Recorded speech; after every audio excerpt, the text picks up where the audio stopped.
Alright, so before I get into this, I'm just going to say I stay in gold on purpose. I don't want to go into platinum because when a new season starts, that just means that I'm losing out on a lot of gems, and then you don't run into a lot of fun decks playing in platinum.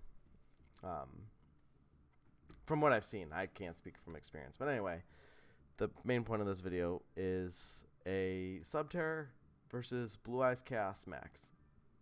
Now, why is this a problem? Blue Eyes, super easy deck to beat. It's for what it has, all these ultra rares, it's not worth it. It's just an expensive deck for no reason. So why was this a difficult match? Well, for one, my deck. I 95% of the time play Subterror Guru, Guru Control, or a form of Guru Control. If we look at my deck, I am playing a build that does not use Umastrix. And Umastrix is the boss monster of the deck. He can be kind of bricky if you draw him and you have no way of getting him out. And if it's your only card, just for him being a level 7, needs 2 tributes. Normally you just cheese him out by flipping something face down with his effect. And Blue Eyes Chaos Max Dragon has 4,000 attack. We can beat over him with this if we have Final Battle. However, we're not running Final Battle, or we're not running Umastrix, so the only thing that we are running is Guru. Final Battle only could do so much for him. We cannot beat over a Blue Eyes deck, or a Blue Eyes Chaos Max with a Guru and Final Battle. We have to go about it a different way. So we're going to play this one. I'll do as much of a play-by-play as possible. We're going to see some areas where it's like, why aren't you doing anything? Why aren't you playing these cards? I promise there's a reason that I don't. So this hand, kind of bricky. My first hand, I'm going to end up setting this. I'm going to end up setting Archer. I should have played her face up so that Fiendus could be live. But I was going first with a bricky hand. I didn't want to risk it, so I wanted to put Archer face down just in case they were going to destroy it. I could get my Guru, and then I'd have my 2 Dogmaticas to destroy and then something to negate. So that's exactly what I did. My opponent pretty much does the same thing. They played around my impermanence. So Pot of Extravagance. Didn't activate Pot of Extravagance because I didn't want to get Ash Blossomed here. I probably wouldn't have. So what I did here was I used Subterror Fiendus Archer to return their monster back to the deck since Fiendus was out. And attack for 800. Not a big deal. I wanted to make sure I knew what they were playing first. Right here is instantly when I knew what they were playing. I'm going to infinite impermanence this monster. So right here, they can target a monster that I control with attack less than it and destroy returns to the hand. I didn't want them or return it to the hand and then take control. I did not want them to take my Fiendus. So I knew that I had to get this card off the field. I knew they were going to negate something, so I had to use the infinite imperm as the Chain Link 3. See that resolve.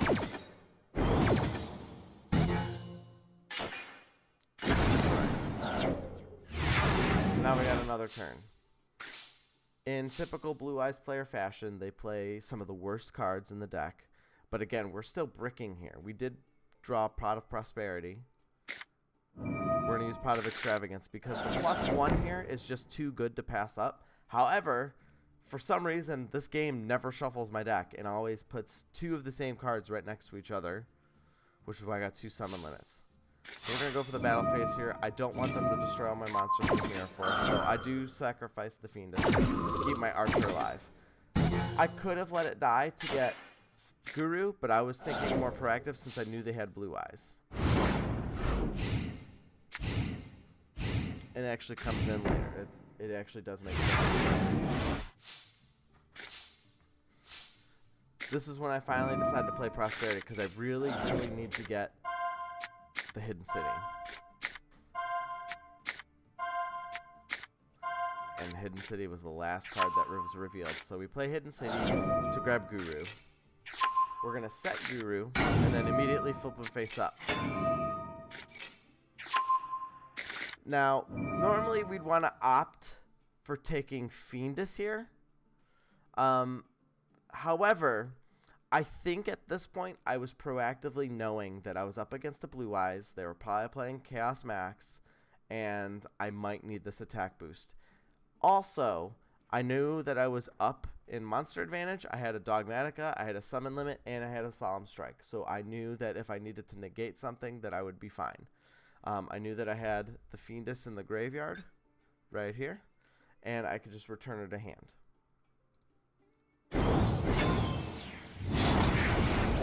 First attack goes through okay. This is when they use Magic Cylinder. I debated on negating this or not. But I decided that I'm not worried about the battle damage because I have the Hidden City. I have ways to flip things down. I have some protection. So I let the Fiendus go off. Or I let the Fiendus stay in hand. Chaos Farm. This is a 100% negate for this build of this deck because I cannot out a Chaos Max. It inflicts double piercing damage. It can't be targeted, and it can't be destroyed by my card effects. The only way I can kill it is by battle. Or sacrificing with a Kaiju, which I do not have. But this son of a bitch has 2. So right here, attempted summons. I just put out summon limit just in case. They can't summon more than once. I'm still safe here.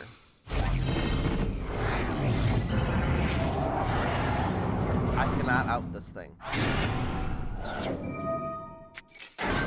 So I just have to negate its attack. Or negate its attack and then start flipping my face down. Summon limit, I know they can't really try to overpower me. The bottomless here did kind of set me back a little bit here because the plan was to flip, get Fiendus,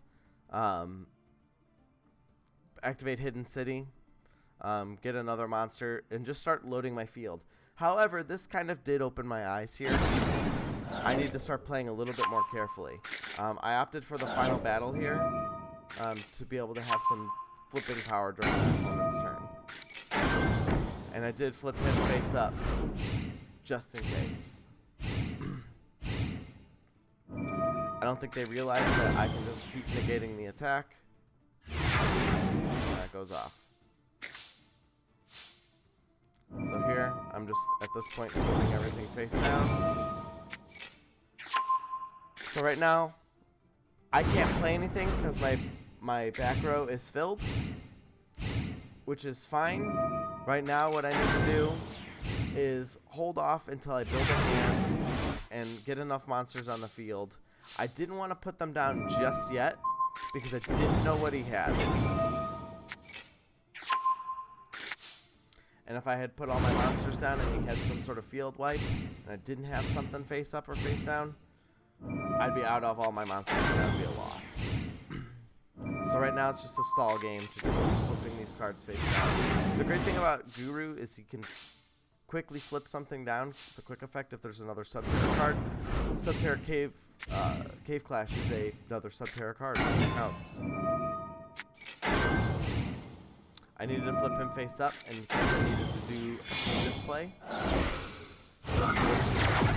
Right here, I actually had to do a Solemn Strike play because this thing was really going to screw me up by stealing my monsters. So it's like he was never summoned. Had to negate this because I need the Hidden City face up. That is 100% negate.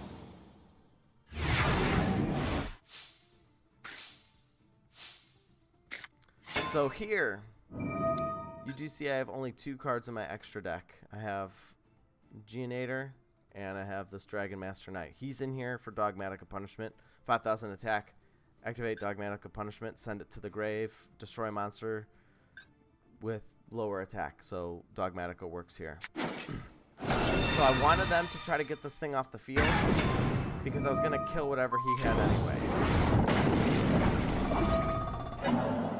Grab another Fiendus, his blue. Still playing the stall game. I have to discard the Pot of Extravagance.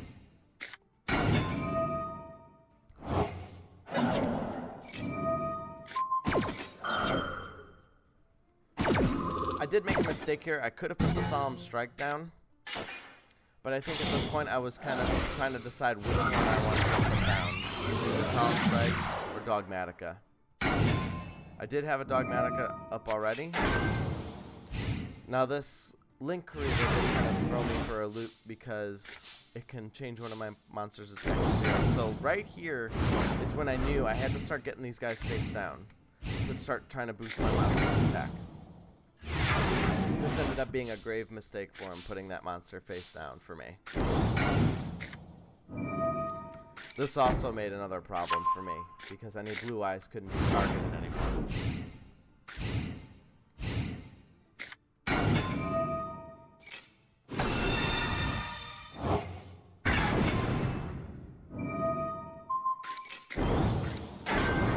I needed to flip these cards face down in order to give her 3,000 attack to survive, because I couldn't use Hidden City twice. I could only use it once.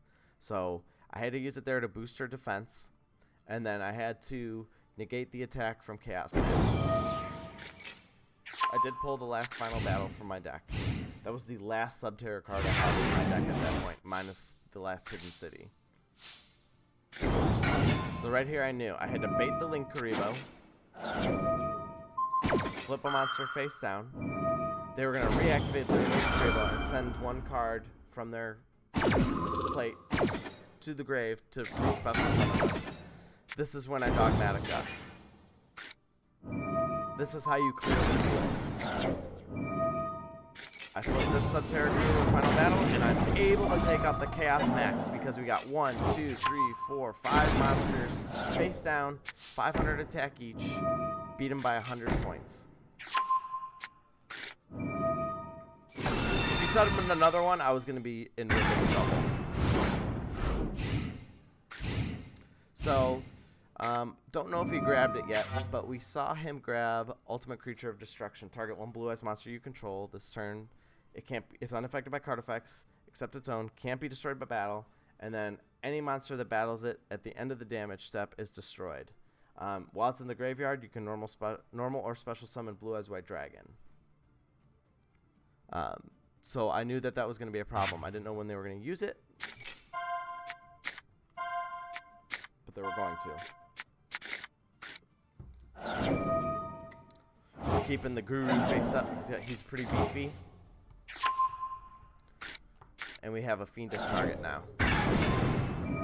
We're going to Solemn Strike this card because we don't want this Blue Eyes up. Summon that Blue Eyes again. And this is another target where they know the Subterror Cave Clash is posing a bigger problem to them than Hidden City. You know you're in trouble when you're not targeting the Hidden City and you're targeting the Cave Clash. You run this at 1 because it's extremely bricky, but they knew it was posing them the biggest problem. So what I did here is I negated the effect because this Blue Eyes destroys a card. I negated it with Fiendus. And because I have another Subterror card, quick effect, I can flip their monster face down.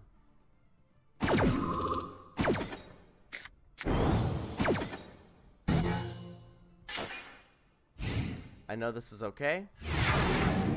And we're going to get past the summon limit here because we do need to flip a couple monsters face down. So there's my 2. Flip that one. And then we're gonna flip Fiendus with Hidden City, and then we're going to flip the other Subterror with Final Battle. Now here's where we use Archer to get rid of stuff that's face down. Send it right back to the deck. We're going to negate their summon of Blue Eyes by sending Fiendus.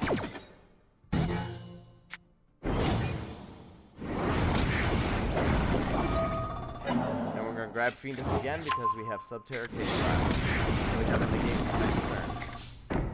And this is when I opt to use the Solemn Strike again. I've decided that the Solemn Strike is going to be right here.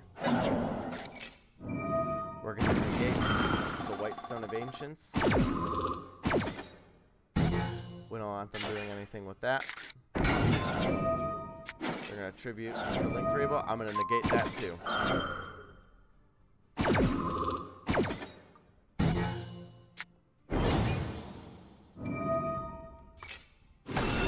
Negate this because I don't have any cards to do it. I think they forgot. They have this, but this doesn't matter to me because what I'm gonna do is I'm gonna flip him up into attack mode this time with Hidden City when he's attacking it. I'm gonna opt to not negate the attack.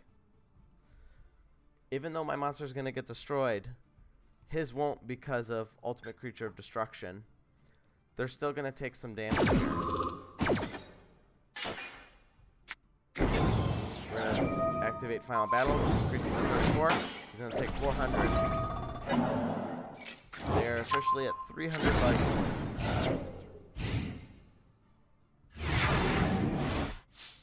We don't have to do anything here. We're going to go straight to battle phase. Activate that Subterra Final Battle. Hit him for 400, 100 over their life points and win.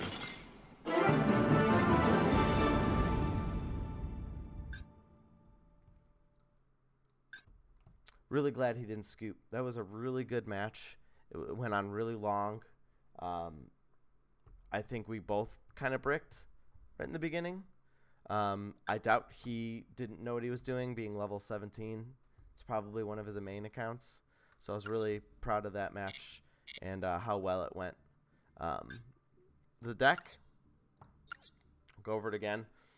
3 Fiendus, negate, revive a thing, return or summon it's your 4th copy of Guru. Ash Blossom to negate card draws. Subterra Guru, bloodline of the deck. Terraforming with Hidden City, essentially running 4 field spells. One Pot of Duality. It's essentially a watered down Pot of Prosperity. Pot of Extravagance, and that's your +1. We don't use the extra deck too much, except for these to pop with Dogmatic Punishment. We do run 1 Cave Clash. It's absolutely garbage getting if you go second in your opening hand, but if you really need the Fienduses out of your graveyard, you get them. I don't normally run Needle Ceiling, but it's a great dark hole effect since we're flipping our own monsters face down a lot, and we want to avoid people summoning all the time. It's essentially a use on your opponent's turn Raigeki, or Dark Hole, however you want to look at it. Final Battle, amazing cards. I don't even know why it has 4 effects. Change a set Subterror face up, change a face up Subterror face down. Combined attack and defense, and then negate negates. Heavy Storm Duster just targets 2 field spells or 2 spells traps, destroys them. Can't conduct your battle phase. Usually you want to use this on your opponent's turn during end phase. 2 Infinite Imperm. You could arguably play 3, but 2 works just fine. We're running 3 Dogmatic Punishments. Destroys things. 1 Solemn Judgment, another card you could arguably run at 3, remove some of these Dogmaticas. It's just a great card. You need it. Old Man Say No. Another Old Man Say No. Solemn Strike negates monster effects or special summons. Summon Limit, one of the other lifebloods of this deck. You want some Floodgates in here. This works really well. This is technically our 3rd copy of Infinite Impermanence. Lose 1 turn. We can always activate the requirements 99% of the time because the only thing that stops us from activating this is whatever Fiendus is going to revive or if we use any of our extra deck monster summons to bring them out. We do have Baron in here. We do have a tuner. I've never brought it out, but it's there just in case. But we can always meet this activation requirements. Basically does the same thing Impermanence does. Negates their effects, but also puts them in defense position. So if we do brick and we do go first and we get this, great card to have in here as your as the third impermanence. Maybe even if you have 3 impermanence, you want 3 more of these. It's essentially 6 copies of infinite impermanence, and then 2 copies of there can be only 1. This is another one you can run at 3. So a lot of these trap cards you can run at 3. I would say your floodgates. I would even say that this is an underrated floodgate, because most of the time, even in impermanence, you're going to be negating a special summon. So this negates special summons. Then for the extra deck, Dragon Master Knight, 3 of those, 5,000 attack Dogmatica. We're never going to summon this, but Dogmatica Punishment goes off of the attack. 5,000 attack, highest in the game. Can really kill anything. Baron destroys 1 card every turn, and it's a negate.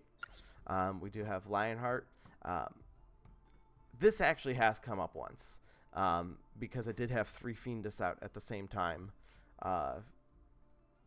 I think I drew 2 in my opening hand and then 1, and I happened to just draw a bunch of negates like these. I think they had to brick, but essentially they take your battle damage for you. Gossip, Bamboozling Gossip, not really a big deal. This is Spaceway Octo Bypass. It's mostly just if we need to get in that final hit, and we have the board. It doesn't matter if we're giving our opponent a monster, because if we have the board, we're going in for game. Utopia, Abyss Dweller, Sky Blaster is in here because he can turn stuff face down. Divine Arsenal is in here because he wipes the whole field. We're running 1 Subterra Behemoth Fiendus. This has come up a couple times. It does revive from the graveyard. It does set. It sends flip monsters from the deck to the graveyard, and then when monsters are flipped from a zone it points to, you can put them back in your hand. Geonator Transverser. I will never not run this card because of how many times it has saved me. Blackluster Soldier. Another great card. Doesn't really come up for his first effect, level 7 or higher, unless we're using Umastrix. We're not in this deck. So, and then I did throw this in just because it is kind of beefy. We can in some cases special summon it out if we steal something with Transverser. We could use Transverser and then whatever we steal from them. I also have it in here as an extra target with Dogmatica. It does have 3,000 attack. If it gets banished from one of our pot cards, it doesn't matter, because it doesn't really ever come out, but it does give us a 4th copy of something just vanilla that we can use to destroy. This is just one of my many Subterra decks. It's not the same as a Subterra deck I run in real life. I did have several. I really like flippy cards. Any questions, comments? You need any advice? I'm not an expert, but I'm always willing to give my opinion. But thanks for watching, guys. We'll see you on the next one.